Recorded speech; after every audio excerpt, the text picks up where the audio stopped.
Bonjour à tous et bienvenue dans cette nouvelle vidéo. Aujourd'hui, on va faire un topo sur comment réaliser un frottis sur vos poissons. Alors, très certaines fois, au début du printemps, on a des poissons qui se frottent, on est plutôt inquiet et on a besoin de s'assurer que soit on a du parasite et on sait à quoi on a affaire pour pouvoir le traiter correctement, soit il n'y a rien du tout et puis ça vient plutôt d'un paramètre de l'eau. Donc, on va prendre un poisson dans un bassin et je vais vous montrer comment réaliser le frottis. Il n'y a pas forcément de parasites sur ce poisson-là. S'il y en a, on va vous les montrer. Sinon, je vais plutôt prendre des vidéos d'archives que j'ai réalisées de façon à vous montrer quoi regarder, où regarder et surtout comment identifier le parasite avec forcément quelque chose qui est indispensable dans votre boîte à outils pour le passionné, c'est le microscope. Voilà, donc là, on vient de sortir un Asagi qui avait pour particularité dans le bassin d'avoir une pectorale repliée contre le corps. Il suffit que cette pectorale repliée contre le corps s'accompagne de frottements répétitifs dans le bassin, s'accompagne de rougeur ou s'accompagne à l'occasion d'un voile blanchâtre sur la tête et les couleurs du corps. Eh bien, ce voile blanchâtre, c'est juste un excès de mucus que le poisson produit lorsqu'il est attaqué par un parasite. Les rougeurs sont des attaques, plutôt des petites lésions faites par le parasite au travers du mucus. Et puis les pectorales repliées, c'est tout simplement que ça peut gêner le poisson, donc du coup il replie les pectorales. Donc les points qu'on va contrôler avec la lamelle, et on va venir justement faire le prélèvement, le frottis, ces points-là, ce sont derrière les pectorales, au pied de la nageoire caudale, et moi je prends également au pied des nageoires anales pelviennes. Donc c'est vraiment trois endroits où les parasites vont être en plus grosse quantité. Alors, si vous avez un doute, par exemple, vous regardez les ouïes, vous avez un doute, vous pouvez faire un prélèvement très léger dans les ouïes, faire attention, ça saigne beaucoup, c'est très impressionnant. Pas forcément très dangereux, mais très impressionnant. Mais ce n'est pas systématique. Je vous encourage déjà à faire les trois prélèvements qu'on vient de voir ensemble. Et là, vous allez avoir 99,9% de ce que vous cherchez. Alors dans les eaux froides, on va avoir des poissons plutôt dociles. Dans les eaux chaudes, il peut être préférable de mettre un peu d'anesthésiant de façon à ce que le poisson ne se débatte pas trop. On a quand même une lamelle en verre dans les mains. Donc le but, ce n'est pas non plus d'abîmer le poisson. L'idée, c'est de retourner forcément le poisson tranquillement. Alors avec l'Asagi, ce n'est pas la variété la plus docile, mais on va essayer.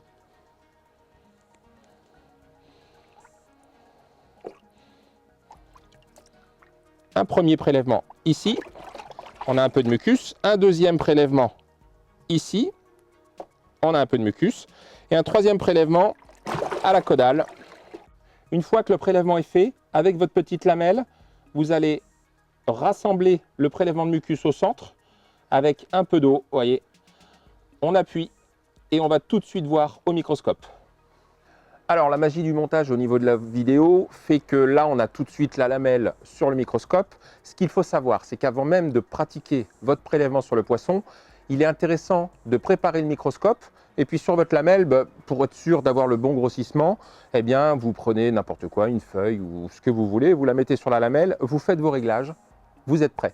Je vous explique ça parce qu'à partir du moment où vous allez faire le prélèvement de mucus, que vous allez avoir rassemblé le mucus sous la lamelle, eh bien vous avez 1, 2, 3 minutes maxi pendant lesquelles vous pouvez observer certains parasites avant qu'ils deviennent inactifs.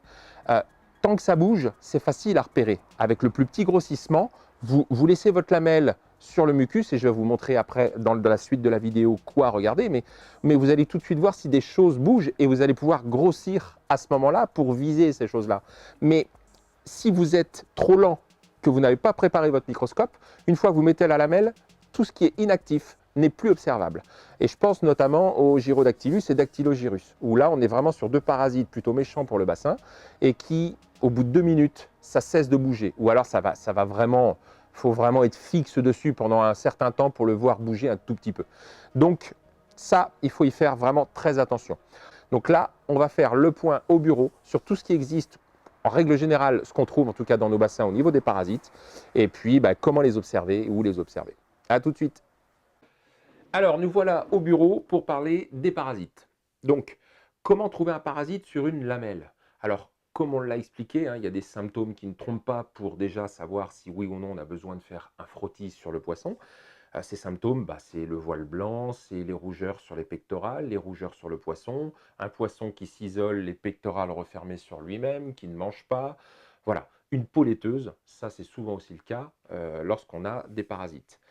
Euh, pour trouver le parasite lorsque vous avez mis le mucus sur la lamelle, le but c'est de rechercher, alors je vais vous montrer ça justement en photo, plutôt ces zones claires. Vous voyez, on a du mucus un peu plus épais par endroits, un peu moins par d'autres. Et ça fait un peu comme des rivières un peu plus claires dans lesquelles circule la matière et l'eau que vous avez mis avec le mucus. Au bord de ces rivières, vous allez très souvent trouver les premiers parasites. Et à partir de là, vous allez savoir en fait quoi regarder sur le reste du mucus. On commence toujours avec le petit grossissement du microscope, le plus petit. Donc c'est celui qui est x4, alors c'est marqué x4 dessus, c'est 40 fois. Avec celui-ci, lorsque vous allez regarder ces rivières-là, vous allez déjà voir bouger les premiers parasites, sans problème. Quand vous allez avoir observé un mouvement à cet endroit-là précis, eh bien vous allez pouvoir passer au deuxième grossissement. Le deuxième, c'est le x10, donc on grossit 100 fois. Et là, vous allez pouvoir identifier la quasi-totalité des parasites. Donc, on commence toujours par le petit grossissement et ensuite le gros quand on a trouvé quelque chose. Si vous avez identifié un parasite sur votre lamelle, vous revenez au petit grossissement et vous continuez de chercher sur votre lamelle si autre chose bouge. Si ce n'est pas le cas, il est intéressant pour un ou deux parasites beaucoup plus petits d'aller quand même chercher avec le x100, voire le x400 par endroit pour s'assurer que les plus petits parasites ne sont pas présents non plus. Mais d'abord et toujours le plus gros grossissement. On suit les petites rivières et on regarde si quelque chose bouge. Parce que au niveau des parasites, il y a des parasites visibles. C'est le cas de l'argulus et du ver encreur, qui sont deux petits crustacés et qui ont la fâcheuse tendance, alors du fait qu'ils sont quand même relativement gros. L'argulus, c'est 5 à 10 mm, le ver encreur, c'est de 10 à 20 mm, donc 1 à 2 cm. Ils ne passent pas inaperçus, on les voit très rarement, mais les lésions qu'ils vont créer lorsqu'ils vont venir s'alimenter sur le poisson, eh bien, sont beaucoup plus grosses que nos petits parasites. Donc ça veut dire qu'on est vraiment sur des grosses lésions qui peuvent s'infecter et devenir bactériennes très rapidement, surtout avec les hautes températures du printemps et de l'été. Donc les gros parasites, vous devez pouvoir les observer avant même de sortir votre poisson de l'eau, vous savez que quelque chose ne va pas. Là, on ne parle pas de bactériens, on ne parle pas des écailles relevées ou de quoi que ce soit, ça fera l'objet d'un autre topo. Ici, on parle bien des parasites. Donc l'argulus, c'est une coque renversée, collée comme une petite ventouse sur le poisson, 5 à 10 mm, ça ne passe pas inaperçu. Le ver encreur, comme vous pouvez le voir sur les photos, on est plutôt sur un petit bâton et qui est lui bien ancré, et quand le poisson nage, eh bien vous voyez ce petit bâton qui flotte à l'arrière et qui est donc bien pris sous une écaille et dans la peau. Ensuite, vous avez les parasites justement qu'on va observer avec le microscope. Ces parasites-là sont beaucoup plus petits, ils sont largement inférieurs à la taille d'1 millimètre, donc autant vous dire qu'aucune chance de les voir à l'œil nu. Dans les deux familles de ces parasites microscopiques, on a les métazoaires et les protozoaires. Alors ça, c'est juste pour information, c'est pas, voilà, vous n'en avez pas besoin pour trouver un parasite et savoir comment le traiter. Le métazoaire, c'est un parasite multicellulaire. Le second, le protozoaire, est un parasite unicellulaire. Le premier, c'est le Gyrodactylus. Alors, comme vous le voyez, le Gyrodactylus, à 40 fois, on le voit déjà qui gigote. Alors c'est tout petit, hein, attention, à 40 fois, c'est tout petit. Quand on le voit sur la lamelle, c'est infime. Il faut vraiment être observateur. C'est là aussi où on va commencer après à parler de l'efficacité de certains microscopes par rapport à d'autres. Sur la lamelle, on le voit vraiment tout petit, comme un tout petit grain de riz qui ondule, qui gigote un peu dans tous les sens. Et quand on l'a trouvé, on met le deuxième grossissement et à x100, là, on l'identifie sans problème, comme vous pouvez le voir sur la petite vidéo. Alors, une tête avec des petits crampons et une forme de grain de riz plus ou moins allongé qui gigote. Alors lui, c'est pareil, comme je l'ai dit au début de la vidéo, après 1 ou 2 minutes sur la lamelle, il devient inactif. Et autant vous dire que s'il devient inactif et que vous ne le voyez pas, c'est un gros souci. Donc on prépare son microscope, on le règle avant de faire le frottis, et comme ça on est sûr de le voir dès le début, parce qu'au début il bouge beaucoup. Le Gyrodactylus, c'est un ver de peau, on le trouve sur la peau. Et puis il y a son cousin, le Dactylogyrus, qui ressemble énormément, mais qui lui se trouve dans les branchies, vraiment à l'intérieur des branchies, d'où le frottis qu'on vient chercher un peu de matière au niveau des branchies. Eh bien ce Dactylogyrus, lui, se reconnaît tout simplement puisque au bout du corps, Donc au bout du petit grain de riz, vous allez voir 4 petites taches noires. Donc là, c'est le Dactylogyrus. Ça, ce sont les métazoaires.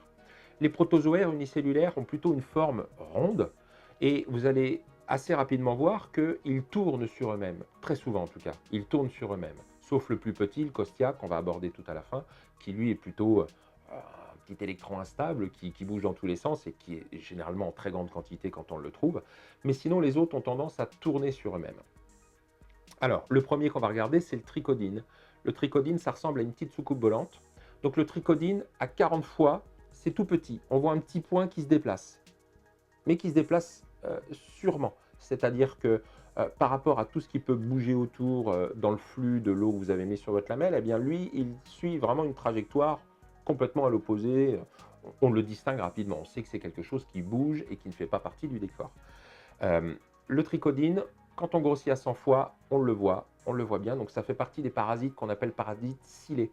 Alors, il est recouvert de cils en fait. C'est plutôt plat le trichodine, même si on le voit tout le temps du dessus, c'est plutôt plat et c'est recouvert de cils et ça vient ronger la peau. Donc, à partir de là, ça crée des lésions.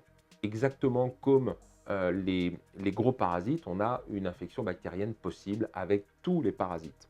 Le second, c'est le Chilodonella ou le Chilodonella, selon comment on veut le prononcer.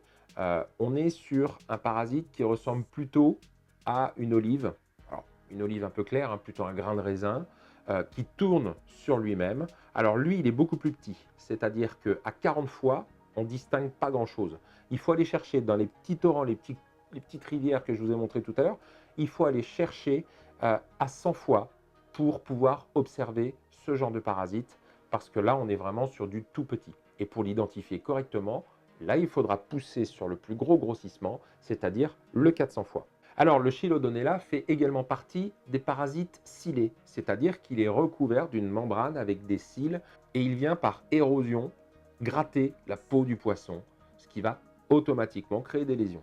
Le Chilodonella, il commence dans les branchies, très souvent. Alors, ce n'est pas toujours le cas, mais dans 99% du temps, il commence par les branchies et vous allez voir une sorte de voile blanc sur les branchies.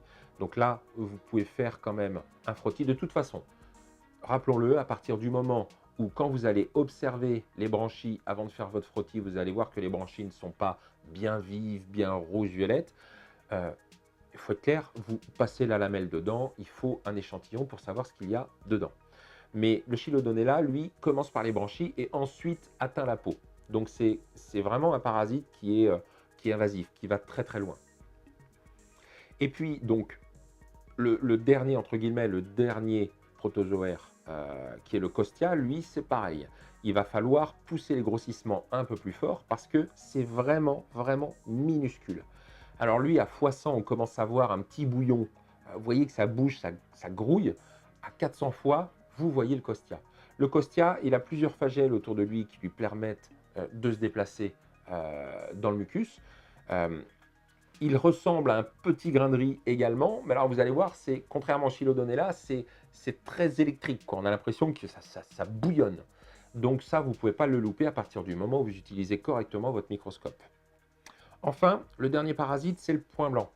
Alors, le point blanc, c'est pas ces bulles d'air qu'on voit très souvent sur les photos ou les vidéos, avec une grosse membrane noire. Le point blanc, c'est plutôt une masse assez sombre lorsqu'il est sur la peau, parce que le point blanc, comme beaucoup de parasites, forcément, s'alimentent sur la peau, mais se reproduisent en dehors du poisson. C'est-à-dire qu'ils vont faire leur division cellulaire dans le bassin, sur un support, et ensuite ils reviennent s'alimenter pour grandir sur le poisson.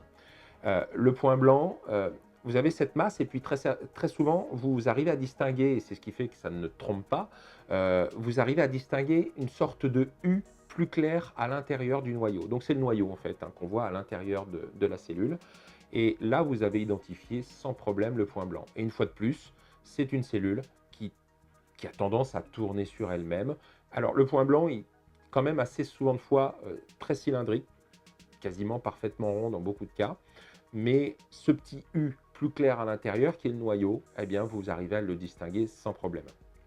Le point blanc, à partir de 20 degrés, ça devient catastrophique. C'est exponentiel. Donc là, c'est pareil, il faut le prendre relativement très tôt, sans quoi vous allez avoir des problèmes dans votre bassin. Donc on arrive à l'observer avec le x4, donc 40.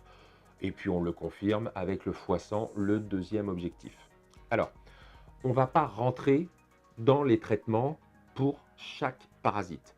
Moi, ce que je vous encourage à faire, c'est lorsque vous avez la certitude d'avoir affaire à tel ou tel parasite et avoir fait votre frottis comme on l'a vu au début de la vidéo, vous appelez votre professionnel. Vous lui passez un petit coup de fil, il va vous répondre. C'est lui qui va vous dire quel traitement prendre. Alors, tous les professionnels n'ont pas les mêmes marques, ne diffusent pas les mêmes marques. On arrive à avoir des efficacités de produits à peu près identiques selon les marques qu'on utilise. Donc, il ne faut pas avoir peur d'utiliser les produits que le professionnel va vous encourager à utiliser, bien sûr. Mais je vous encourage à aller vers votre professionnel de façon à ce que lui vous dise, ben voilà, moi j'ai l'habitude d'utiliser tel produit, ça marche bien, ça s'utilise de telle façon. Et c'est toujours mieux d'avoir affaire à un professionnel que d'acheter n'importe quoi. Et surtout, d'acheter un antiparasite pour une forme de parasite alors qu'on a affaire à l'autre. Parce que n'oubliez pas que la plupart du temps, les parasites, on les traite 2 fois et on les traite 2 fois sur une quinzaine de jours en moyenne. Donc si vous n'avez pas pris le bon antiparasite parce que vous n'avez pas identifié le bon parasite, eh bien vous allez perdre beaucoup de temps et ce parasite va continuer de se multiplier. Et c'était en fait l'autre antiparasite qu'il fallait prendre. Donc on identifie, on appelle son professionnel et on traite selon les préconisations du professionnel, bien sûr. Ensuite, le microscope. Alors là, c'est quelque chose que j'ai vraiment envie d'aborder avec vous parce qu'il existe 2 types de microscopes que tout le monde arrive à connaître à peu près aujourd'hui. Celui que tout le monde connaît, le Bresser avec écran digital, et puis le microscope plus traditionnel, l'optique. Donc soit monoculaire, soit binoculaire comme celui-ci. On a tous tendance à voir l'écran comme un atout indispensable. Alors, je vais être honnête avec vous, c'est un atout, en effet, parce que si vous avez un doute sur le parasite et que vous n'êtes pas sûr de l'avoir identifié à 100%, le fait d'être en visio avec votre professionnel va vous permettre de lui montrer sur l'écran directement de quel parasite il s'agit. Ou bien vous insérez une carte mémoire à l'intérieur et vous faites une petite vidéo du parasite, puisque ne l'oublions pas, il est actif que très peu de temps sur la lamelle, donc quand vous le voyez, le temps d'appeler votre professionnel, je vous assure que c'est fini, vous ne verrez plus rien. Donc autant l'enregistrer avant et le montrer à votre professionnel après pour confirmer. Mais l'inconvénient de l'écran, c'est qu'on n'est pas sur une qualité optique. Et même avec le petit grossissement, et ça on a fait le comparatif pour vous, même avec le petit grossissement, eh bien moi je trouve qu'on a du mal à distinguer ce qui bouge. Et du coup, on a tendance à quoi? À mettre le x10 tout de suite. Et quand on met le x10, on zoome tellement gros sur une portion infime de la lamelle qu'il faudrait beaucoup de temps pour observer toute la lamelle et du coup, les parasites cessent d'être actifs. Donc, c'est un bon produit pour pouvoir communiquer, mais le but de la vidéo qu'on est en train de faire ensemble ici, c'est de vous permettre de l'identifier vous-même et d'appeler votre professionnel pour avoir le renseignement sur le bon produit. Et là, si vous voulez pouvoir identifier très correctement et de façon certaine votre parasite, il faut passer sur de l'optique. Alors déjà, vous avez vu, c'est pas du tout le même gabarit de microscope. On est vraiment ici sur quelque chose de beaucoup plus sérieux. Et puis, on n'est pas sur les tout petits microscopes que vous pouvez trouver, là, les petits microscopes d'études qui valent pas cher, qui valent cher pour ce que c'est, parce qu'on est quand même à au-delà de 100 € pour ces petits microscopes-là. Là, on est sur du vrai microscope professionnel. Ce microscope, alors, il est sur la boutique. Ce microscope, c'est le binoculaire. Et il y a le monoculaire qui est également sur le site. C'est exactement le même, mais avec un seul objectif et non pas 2. L'avantage de l'optique. L'optique, c'est, je vous jure, quand vous regardez dans un bon microscope optique, comme c'est le cas de l'EcoBlue, vous venez d'allumer la lumière et vous êtes en Full HD. Donc pour ceux qui ont connu les écrans et les tubes cathodiques avant en regardant la télé, là vous venez de passer en 2020 avec du Full HD. C'est indispensable de pouvoir observer correctement. Et moi je vous le dis très clairement, l'idéal c'est que vous identifiez grâce à une vidéo comme celle-ci et que vous ayez affaire à votre professionnel après. Donc celui-ci, si vous voulez vous amuser, c'est marrant, c'est pas mal. Mais avec ça, vous avez l'outil pour vraiment identifier et traiter votre bassin. Donc, je vous encourage tous à regarder sur le site. Microblue, EcoBlue sont deux gammes de chez Romex qui sont vraiment excellentes. Et ça, j'ai pas peur de le dire. Alors, juste une petite précision, lorsque vous recevez la gamme Romex chez vous, vous avez la lumière qui est réglable en dessous avec une petite vis. Mettez la lumière au plus bas, en hauteur.